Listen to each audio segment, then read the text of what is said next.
Trucking industry ਦੇ ਵਿੱਚ fret rate ਦੀ ਡੀਫਲੇਸ਼ਨ ਹੋਈ ਹੈਗੀ ਆ। ਦੋਨੋਂ ਹੀ ਸਪੋਟ ਤੇ ਕੰਟਰੈਕਟ ਫਰੇਟ ਸ਼ਿਪਿੰਗ ਇਹ ਡਰੋਪ ਹੋਏ ਹੈਗੇ ਆ। ਸੋ ਅਲਟੀਮੇਟਲੀ ਇੰਨਾ ਕੁਛ ਚੇਂਜ ਹੋ ਰਿਹਾ, ਕਹਿੰਦੇ ਵੀ ਰਮਨ ਜੀ ਹੁਣ ਇਹੀ ਕਰਨਾ ਪੈਣਾ ਹੈ ਵੀ ਜਿਹੜੇ ਇੰਟਰਕਨੈਕਟਡ ਆ ਐਵਰੀਵਨ, ਹੈ ਨਾ, ਚਾਹੇ ਉਹ ਸ਼ਿਪਰ ਆ, ਕੈਰੀਅਰ ਆ, ਬ੍ਰੋਕਰ, ਸਾਰਿਆਂ ਨੂੰ ਰਲ ਕੇ ਇਹ ਕੰਮ ਕਰਨਾ ਪਊਗਾ ਤਾਂ ਜੋ ਟਰੱਕਿੰਗ ਇੰਡਸਟਰੀ ਆ ਉਹ ਸਰਵਾਈਵ ਕਰੂਗੀ। ਜੀ ਬਿਲਕੁਲ, ਜਿਹੜੇ ਰੇਟਸ ਹੈਗੇ ਆ ਇਸ ਵੇਲੇ, ਜਿੱਦਾਂ ਕਿ ਆਪਾਂ ਆਮ ਤੌਰ ਤੇ ਗੱਲ ਕਰਦੇ ਹੀ ਹਾਂ ਕਿ ਜਿਹੜਾ ਫਸਟ ਕੁਆਟਰ ਹੁੰਦਾ ਸਲੋ ਹੁੰਦਾ,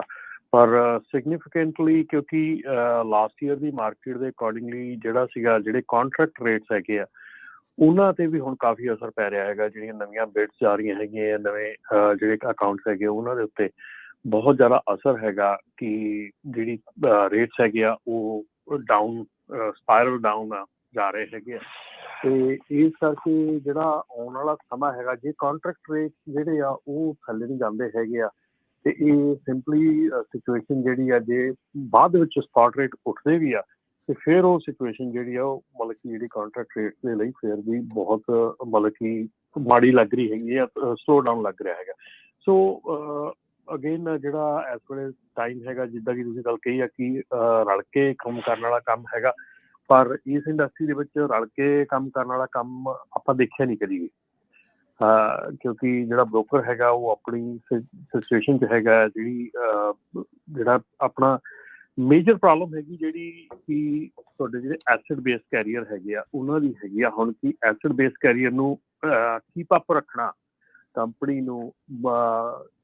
ਇੰਟੈਕਟ ਰੱਖਣਾ ਉਹ ਮੁਸ਼ਕਿਲ ਹੋ ਰਿਹਾ, ਕਿਉਂਕਿ ਕਾਸਟ ਆਫ ਆਪਰੇਟਿੰਗ ਬਿਜ਼ਨਸ ਜਿਹੜੀ ਆ ਬਹੁਤ ਜ਼ਿਆਦਾ ਹੋ ਗਈ ਆ। ਸੋ ਇਸ ਕਰਕੇ ਸਿਚੁਏਸ਼ਨ ਜਿਹੜੀਆਂ ਹੈਗੀਆਂ ਉਹ ਡੈਫੀਨੇਟਲੀ ਜਿਹੜੀਆਂ ਉਹ ਗਲਤ ਪਾਸੇ ਨੂੰ ਜਾ ਰਹੀਆਂ ਹੈਗੀਆਂ। ਔਰ ਡੀਜ਼ਲ ਦੀ ਪ੍ਰਾਈਸ ਫਿਰ ਐਸ ਜਿਹੜੀ ਆ ਟਾਈਮ ਤੇ ਵਧੀ ਹੈਗੀ ਆ ਲਾਸਟ ਵੀਕ ਦੇ ਵਿੱਚ, ਉਹ ਵੀ ਇੱਕ ਵਿਸ਼ਾ ਹੈਗਾ ਕਿ ਜਿਹਦੇ ਵਿੱਚ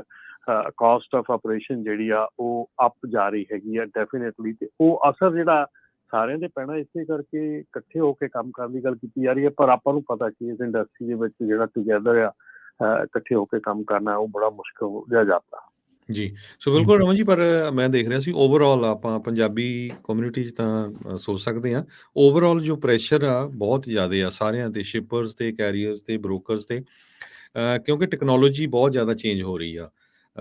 ਕਹਿੰਦੇ ਵੀ ਨੋ ਮੈਟਰ ਜਿੱਥੇ ਵੀ ਤੁਹਾਡੀ ਕੰਪਨੀ ਜਿਹੜੀ ਮਰਜ਼ੀ ਇੰਡਸਟਰੀ 'ਚ, ਚਾਹੇ ਉਹ ਸ਼ਿਪਰ ਆ ਤੁਸੀਂ, ਚਾਹੇ ਕੈਰੀਅਰ ਆ ਜਾਂ ਬ੍ਰੋਕਰ ਆ, ਲੌਂਗ ਟਰਮ ਸਕਸੈਸ ਤੁਹਾਡੀ ਤਾਂ ਹੀ ਹੋਣੀ ਆ ਜੇ ਤੁਸੀਂ ਨਵੀਂ ਟੈਕਨੋਲੋਜੀ ਨੂੰ ਅਡੈਪਟ ਕਰੋਗੇ ਤੇ ਜੇ ਸਾਰੇ ਇੱਕ ਦੂਜੇ ਦੇ ਨਾਲ ਜਿਹੜੇ ਰਲ ਕੇ ਚੱਲਣਗੇ।